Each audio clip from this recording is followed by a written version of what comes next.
안녕하세요. 한국사 정리해킨 장유리입니다. 자, 오늘은 왕권이 강화된 중앙 집권 국가, 자, 3개 나라에 대해서 공부하겠습니다. 우리 지난 시간에 왕은 등띄어 등장하는데 아직은 왕권이 약했었어요. 우리 그랬던 단계가 바로 연맹왕국입니다. 자, 연맹왕국 단계에서 이제 탈피하여 왕 1인이 모든 권력을 다 휘어잡는 거예요.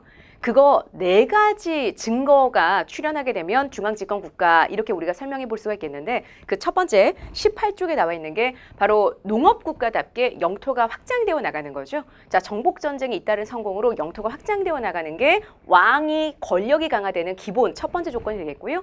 두 번째로는 그 왕의 자리를 누구도 함부로 넘볼 수는 없어야 돼요.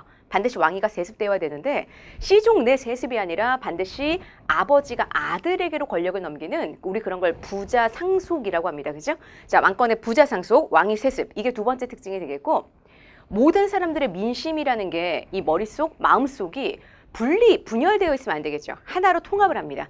자, 중국에서 넘어온 선진사상, 불교, 이 불교라는 게 바로 삼국시대를 정리하는 굉장히 중요한 지표가 돼요. 자, 불교로서 모든 사상이, 모든 이제 민심이라는 게 불심 하나로 통일이 되게 되는 거고, 마지막 4번째가 각기 따로 놀던 부족장을 왕 1인 밑에 신하로 앉힌단 말이에요. 근데 모든 부족장의 권력이라는 게 똑같지가 않죠. 누구는 1000명의 무리를 데리고 있는 부족장이고, 누구는 500명의 무리를 데리고 있는 부족장이고, 저기는 100명의 무리를 데리고 있는 부족장이에요.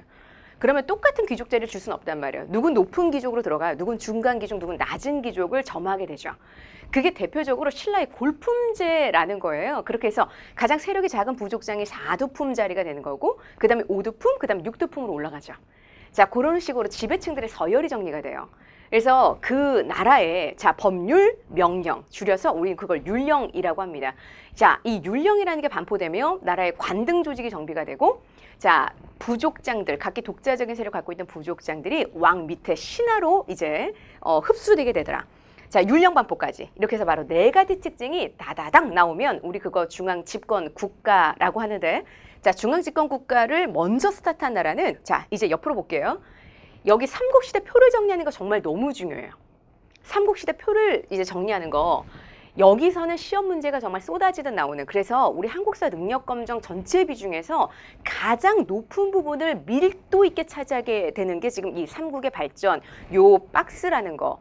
그리고 누구나 혼자 독학으로, 자, 한국사 능력검정을 도전하다가도 이 고구려 백제 신라가 왜 동시대에 3개 나라의 왕들이 동시다발적으로 움직이잖아요.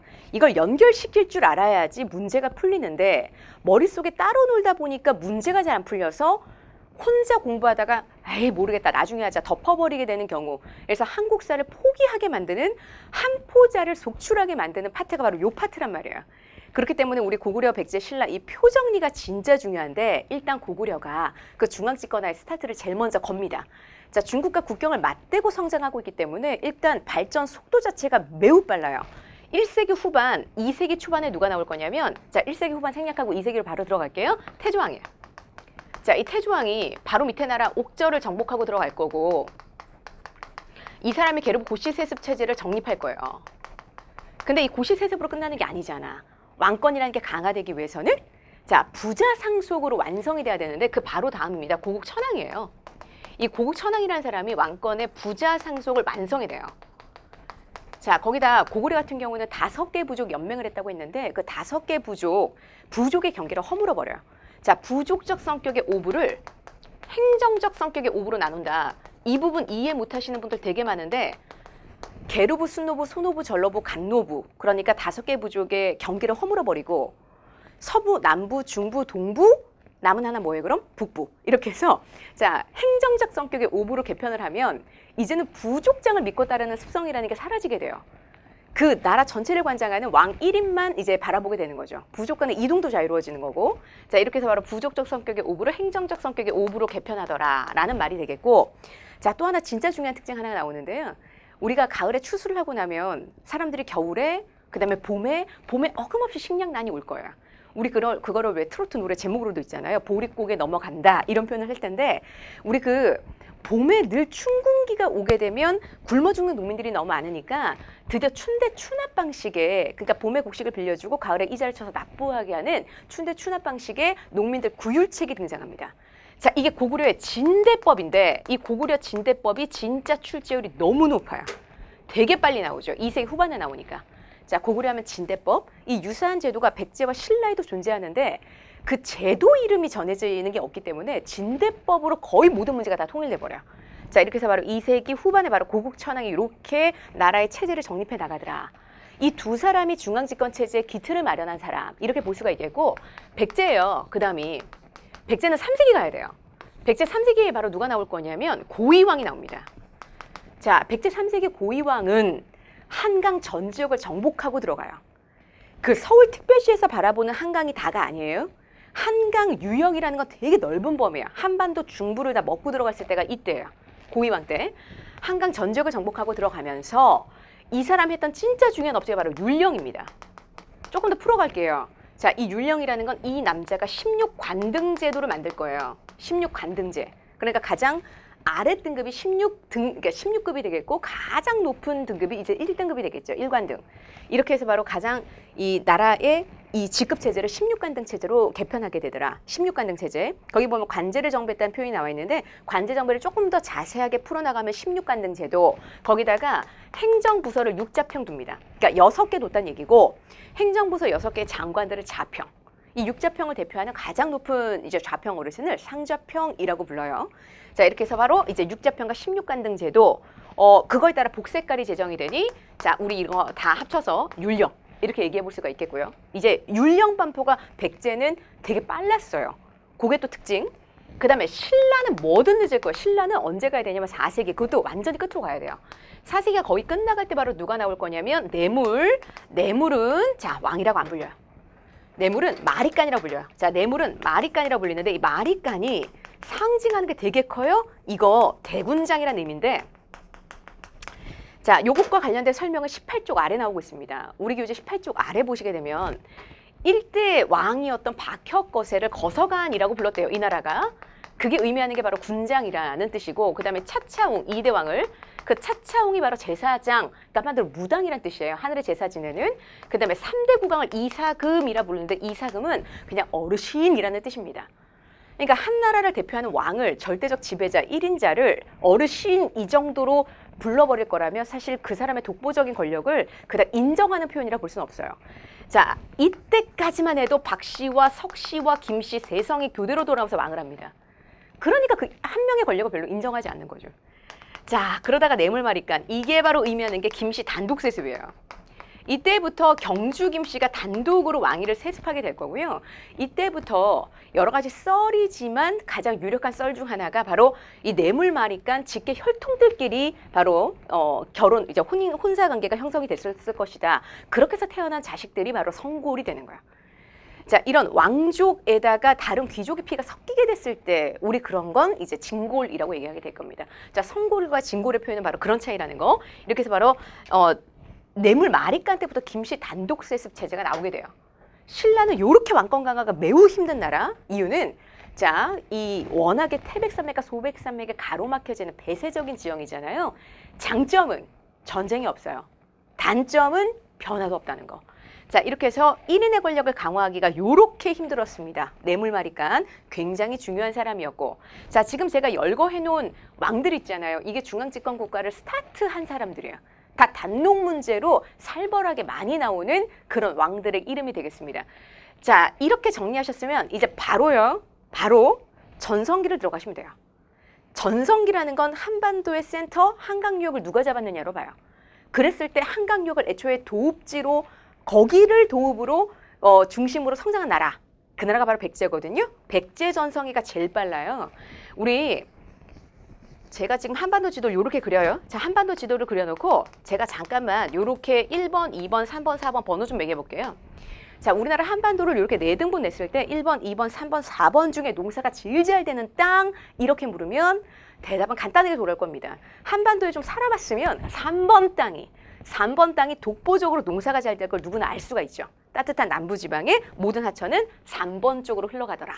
그래서 모든 표현가 다시 3번으로 집중되어 있는데 한번 보세요. 그럼 애초에 한강유역 여기를 끼고 발전한 나라입니다. 그죠? 근데 3번 지역을 다 먹었대요. 3번 지역을 다 차지했대요. 그 3번 지역이 옛날 이름으로 마한이었어요. 자, 그러면 마한을 다 정복해냈을 때가 최고 전성이 아니겠냐고요. 그죠? 마한을 다 정복하더라. 우리나라에서 농사가 제일 잘 된다는 지역을 다 싹쓸이해간 그 백제왕이 4세기 중엽입니다. 이름은 근초고왕. 그래서 이 사람이 전성기예요. 우리는 그냥 전성기를 무조건 기계적으로 암기하잖아요. 근데 백제 근초광 때를 전성기로 보는 이유는 이렇게 이유가 있어요. 그리고 왕권의 부자상속이 이때 완성이 됐다 그러고요. 왕권의 부자상속.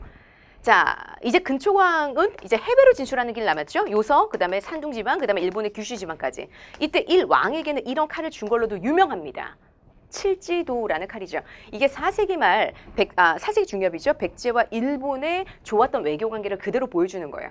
실제로 이제 이 무렵에 왕인과 아직기를 통해서 논어와 천자문이 다 전래가 됐다라고 하니까 유학 문화와 한자가 이때 다 전래가 되더라 이랬습니다. 자, 남은 건 바로 여긴데요.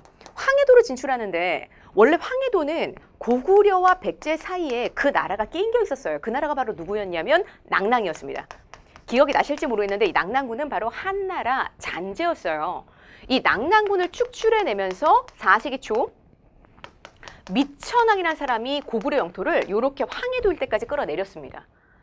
그 아들이 바로 누구냐면 고구려의 왕인데 이 고구려 왕이요. 당시 근초광의 공격을 받는단 말이에요. 이때 근초광의 공격을 받은 그 고구려 왕은 당시 수도 국내성인데 국내성에서 편안하게 장군만 내려보는 게 아니죠. 직접 군대를 이끌고 내려가더라. 직접 군대를 이끌고 내려갔다가 바로 이 평양성에서 말이에요. 이 평양성에서 남쪽 평양성에서 근초광이 쏜 화살에 맞아 죽었답니다. 그래서 이 근초광 개새끼 원망을 하며 죽어갔다 그러거든요. 원망을 하며 죽어갔다. 그래서 바로 이 남자가 고국 원왕이에요. 고국 천왕과 진짜 헷갈려 하시는 분은 많은데 아니 원망하며 죽어갔는데 어떻게 헷갈려요? 예? 자, 고구 원왕이 황해도에서 전사한 이유가 바로 근초광의 공격을 받아서요. 그러니까 우리가 삼국을 공부할 때는 이렇게 연관성 있는 사건들끼리 묶어야 시험 문제를 풀어낼 수가 있다는 거예요. 효과적으로 풀어낼 수가 있다. 자, 근초광이 바로 고구 원왕을 전사시킨 사람이다라는 거죠. 이러면서 백제는 최고 전성기를 구가하게 됐지만 고구려는 너무나 큰 위기를 맞이하게 될 겁니다. 나라 수도 국내성은 한나라 고강이 남쪽에서 나라 지키다가 죽었으니 얼마나 위기예요. 굉장한 위기죠. 자, 고구려의 위기가 처음은 아니에요. 3세기에 동천왕이라는 사람이 있었는데 중국 위나라의 침략을 받아가지고 선비족의 침략을 받아서 한번 휘청했던 적이 있어요. 예, 그 선비족의 침략은 부여에도 있었거든요. 부여는 그 3세기 때 그렇게 해서 선비족의 공격을 받고 휘청이는 바람에 결국 4세기부터 완전히 이제 나라가 찢어지다가 단계적으로 고구려에게 계속 영토를 넘길 수밖에 없는 상황이 되거든요. 그래서 바로 부여는 연맹왕국 단계에서 멸망한다고 하는 거예요. 그 선비족의 침략이 대단했었어요. 그때 한번 위기가 있었는데 이후 미천왕이 끌어올려놨던 나라가 그 미천왕의 아들이 이제 화살받고 죽으면서 엄청난 위기. 근데 4세기 말에 이거 4세기 이제 말엔 말이에요. 누가 나오냐면 한나라의 큰 위기, 나라 국내성의 어마어마했던 위기를 다시 단결력으로 요렇게 수습한 남자가 있습니다. 그 남자가 바로 누구냐면 소수리망. 저는 개인적으로 고구려라고 하면 매번 최고로 칭송받는 광개토대왕이나 장수왕보다도 사실은 이 사람의 리더십이 더 대단했다. 왜냐? 나라가 엄청나게 분열, 그 어떤 위기, 그쵸? 이대로 나라가 꼬꾸라질지도 모르겠다라는 그 대단했던 위기감을 완전히 전화위복의 기회로 만들어놨던 사람이니까 이 사람의 그 깨알같은 리더십은 삼국 중에 최초로 불교를 수용하게 만들어요. 당시 중국이 전진이라는 나라와 그 아래 동진이라는 나라 이런 식으로 남북조로 대분열이었는데 전진으로부터 제일 먼저 불교를 받아들인 사람 소수리망. 자, 그리고 율령을 반포했고요. 이 남자의 율령을 조금 더 풀어가면 십간등이에요. 십간등 체제가 되겠고요. 자, 불교식 율령 반포의 나라 최고의 유학교육기관 태학을 설립합니다. 유학교육기관은 공자왈 맹자왈인데 그거 탈탈 털면 두 글자가 또르르 떨어질 거예요. 하나가 효일 거고 하나가 충일 거거든요. 근데 한국인들한테 그냥 갖다 들이대도 어떤 사람도 효충이라고 잘 안 읽을 거예요. 우리가 은연중에 어렸을 때부터 그렇게 많이 들어왔던 말 충 그리고 효 이렇게 읽을 거거든요. 그러니까 유학에서 가르치고자 하는 최고의 전달하고자 하는 최고의 메시지는 바로 임금을 향한 충이라는 거죠. 자, 그러니까 유학 국립대학을 만들어서 귀족들에게 어마어마한 왕권 강화 이제 의식을 심어주는 거예요. 예, 왕에게 충성을 다하라. 그러니까 나라 유학 교육 기관은 시험 문제 많이 나올 수밖에 없는 게 유학이라는 그 학문이 가지는 가치가 곧 왕권 강화로 연결되기 때문에 그래요. 그래서 엄청난 왕권 강화 책으로 최고의 유학 국립대학 태학이 설립되더라. 이게 다 고구려 소술이만. 이래놓고 나니까 4세기 후반에 누가 나올 거냐면 광개토 대왕이 나올 거예요. 광개토 대왕이 나올 거야. 이 광개토 대왕 같은 경우가 당시 나라 수도 국내성을 기반으로 자 요동, 만주, 다누벼요. 그 다음에 한강을 진짜 못 건너 그렇지 한강 이부까지는 백제를 위협해서 백제 아신왕을 위협해서 다 차지했다 그래요. 이러니까 중국은 분열인데 지금 고구려 영토는 어마어마하게 잘 나가죠. 그러니까 중국 어느 황제 부럽지 않아요. 그래서 우리나라 최초로 이 남자가 영락이라는 연호를 씁니다. 중국 황제들이나 쓸 연호를 이 사람이 사용하더라. 이 사람의 영토가 요동 만주를 누볐다라는 건 너무나 사실은 유명해서 그것만으로는 거의 문제 사실 변별력이 많이 생기지가 않아요. 이 사람 최고의 변별력은 일단 영락이라는 연호가 되겠고 그 다음에 당시가 바로 이 사람이라는 거죠. 뇌물마리간. 신라가 이때 자 일본과 가야의 연합군의 공격을 받게 돼요. 이때 연합군의 공격은 사실 백제가 신라의 발전을 끊기 위해 리듬을 끊기 위해 사주한 거라고 보는 시각이 많습니다. 이렇게 해서 바로 백제의 사주를 받은 일본과 가야의 연합군이 바로 신라를 공격하는데 이때 그 왜구의 공격을 혼자 이겨낼 재간이 없었던 신라 뇌물마리간은 왕께 기이하노니 이제 신에게 분부를 청하여 주옵소서 이러면서 무릎을 꿇었다고 하는데 그 무릎을 꿇게 만든 사람이 바로 고구려 왕이에요. 자, 고구려 왕에게 지금 분부를 청하고 있는 도움을 청하고 있는 자 신라 뇌물마리간입니다. 이때 신라 뇌물마리간을 광개토 대왕이 어떻게 도왔느냐? 무려 5만의 군사를 떼줬다 그래요. 무려 5만 명의 군사를 떼줬다고 하는데 자 5만 명의 고구려 군사가 이러고 내려갑니다. 이렇게 신라를 돕고자 자 그렇게 해서 바로 왜구를 고구려의 공격으로 격퇴해 냈거든요. 이러면서 낙동강 유역까지 진출하는데 자 우리 그 신라가 고구려 광개토 대왕이 얼마나 고마웠던지 광개토 대왕의 이름이 적혀져 있는 그릇이 출토가 됐어요. 그러니까 광개토 대왕이 죽고 나서 그 죽음을 슬퍼하며 3년 동안 광개토 대왕의 그 죽음을 슬퍼하며 상을 지내고 있었다, 제사를 지내고 있었다라는 그 제사 때 썼던 제사 용기가 발견됩니다.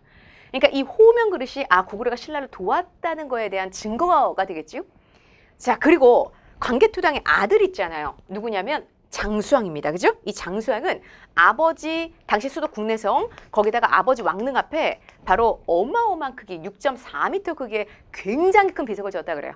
자 이름은 이 광개토 대왕릉비인데 이 광개토 대왕릉비에 보자면 내가 신라를 도왔다라는 기록까지 나온다라는 거죠.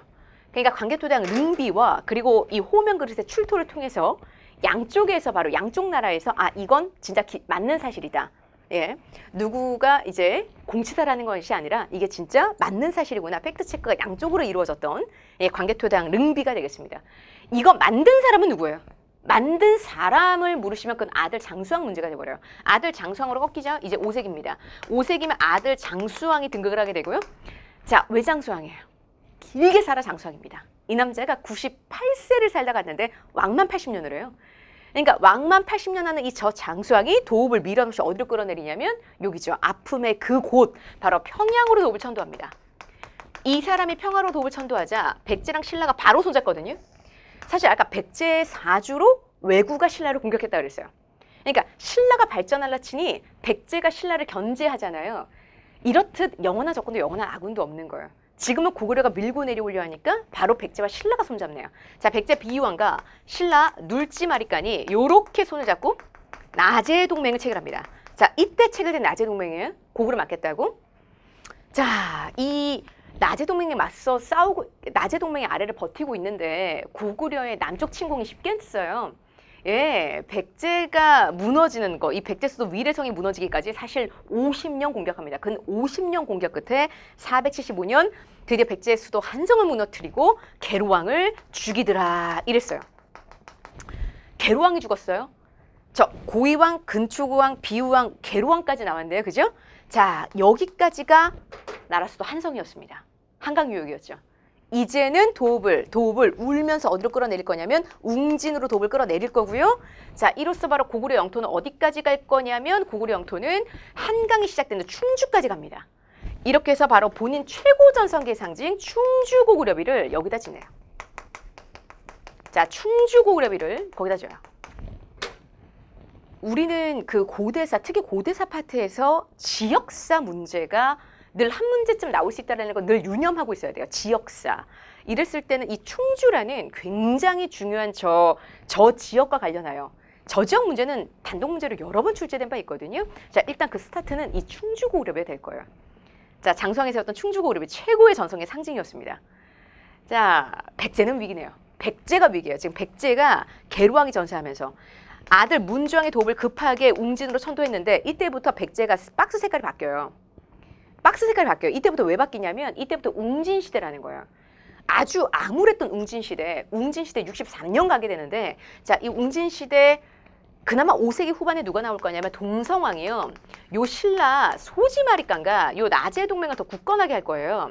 서로 아들 딸내미 주고받으면서 결혼 동맹으로까지 발전시키는 결혼 동맹이 나온다라는 건 아무래도 고구려가 더 남아할까 봐 더 남아할 가능성이 있으니까 이 나제 동맹이 굳건하게 강화되고 있는 거겠죠. 자, 이제는 6세기로 꺾이게 돼요. 자, 6세기로 꺾이게 되면 말입니다. 신라가 최고로 전성기를 차지할 때죠. 근데 그게 다가 아니에요.